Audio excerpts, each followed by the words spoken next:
شہباز شریف، رانا ثناء اللہ، شاہد خاقان عباسی، سعد رفیق، آصف زرداری اور فریال تالپور سمیت 100 سے زائد افراد کے نام ایگزٹ کنٹرول لسٹ سے نکال دیے گئے۔ وزارت داخلہ کی جانب سے فہرستوں کی چھانٹی، عدالتی احکامات اور حساس اداروں کی سفارش پر شامل کیے گئے نام بدستور موجود رہیں گے۔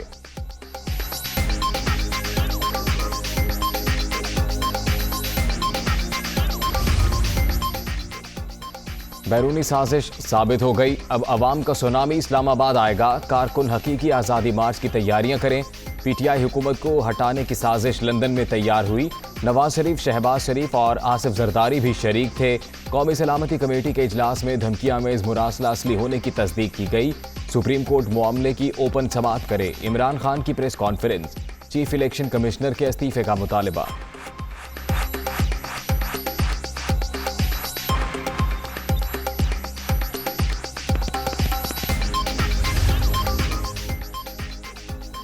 افواج پاکستان کا ملک کا بھرپور دفاع اور ہر سازش کو ناکام بنانے کا عزم۔ انٹیلیجنس ایجنسیز سازشوں کے خلاف کام کر رہی ہیں۔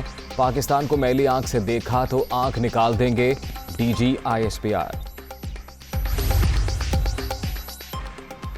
سازش ہوئی تھی تو اسپیکر نے عدم اعتماد کی تحریک کیوں آنے دی؟ آپ نے 27 مارچ تک ٹیلی گرام کا کیا کیا؟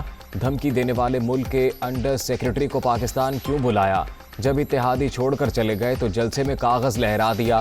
عمران خان نے پھر پرانے جھوٹ بولے۔ 4 سال عوام سے روٹی چھیننے والے اب انہی کو کھڑا ہونے کا کہہ رہے ہیں۔ مریم اورنگزیب کا رد عمل، آپ روئیں یا پیٹیں، الیکشن تبھی ہوگا جب الیکشن کمیشن تیار ہوگا، وزیر اطلاعات کا جواب۔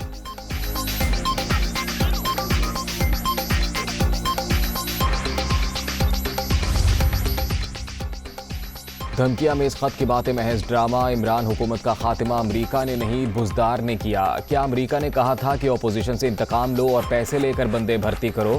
پی ٹی آئی نے پونے 4 سال مخالفین کے خلاف مقدمات کے سوا کچھ نہیں کیا۔ رانا ثناء اللہ کا فیصل آباد میں خطاب۔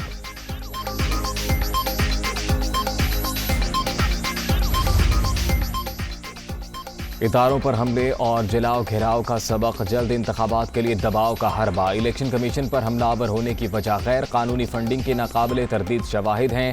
کان کھول کر سن لو، دھمکیاں تمہاری اپنی ہی تباہی کا سبب بنیں گی، مریم نواز کا رد عمل۔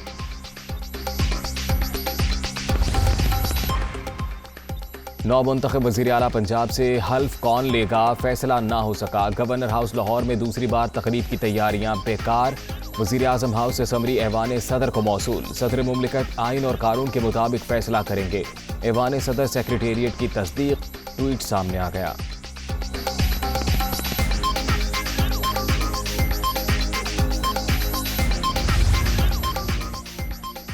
پاکستان کے لیے بہت بڑا اعزاز، اخوت کے بانی کی خدمات کا اعتراف۔ معروف سماجی شخصیت ڈاکٹر امجد ثاقب نوبل انعام کے لیے نامزدگی غربت کے خاتمے کی کوششوں اور انسانیت کی خدمات پر کی گئی۔ انسانیت کی خدمت کا مقصد رضا الہی کا حصول۔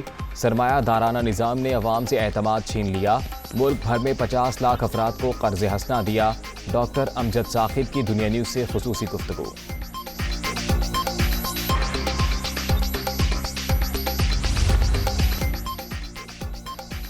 دنیا کی آنکھوں میں دھول جھونکنے کی کوشش، نریندر مودی کا آج مقبوضہ کشمیر کا دورہ شیڈول۔ بھارتی وزیر اعظم کی آمد پر مقبوضہ وادی میں مکمل ہڑتال ہوگی۔